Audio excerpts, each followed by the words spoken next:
વ્યારામાં પાટીલ સમાજ જિલ્લા cricket tournament season 1 નો ઉત્સાહભેર શુભારંભ કરવામાં આવ્યો. વ્યારા મુકામે આવેલા સયાજીરાવ ગ્રાઉન્ડ ખાતે વ્યારાનગર પાટીલ સમાજ દ્વારા આયોજિત તાપી જિલ્લા ક્રિકેટ ટુર્નામેન્ટ સિઝન 1 નો ભવ્ય અને ઉત્સાહભેર શુભારંભ કરવામાં આવ્યો હતો. આ પ્રસંગે ઉપસ્થિત મહાનુભાવો દ્વારા ખેલાડીઓ તથા ક્રિકેટ પ્રેમીઓનો ઉત્સાહ વધારી શુભેચ્છાઓ પાઠવવામાં આવી હતી.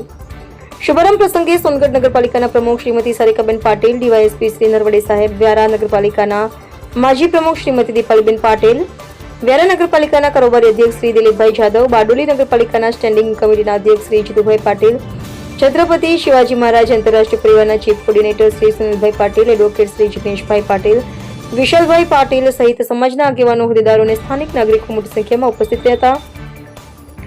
ટુર્નામેન્ટની ફાઇનલ મેચમાં સોનગઢ પાટીલ સમાજ અને વ્યારા પાટીલ સમાજ વચ્ચે રોમાંચક મુકાબલો યોજાયો હતો, જેમાં વ્યારા પાટીલ સમાજની ટીમ વિજેતા બની હતી. વિજેતા ટીમને ઉપસ્થિત મહાનુભાવોએ અભિનંદન પાઠવ્યા હતા. આ ટુર્નામેન્ટ દ્વારા પટેલ સમાજમાં રમતગમત પ્રત્યેનો ઉત્સાહ વધારવાનો પ્રયાસ કરવામાં આવ્યો હોવાનું આયોજકોએ જણાવ્યું હતું. રિપોર્ટર હાર્દિક જોશી, સોનગઢ.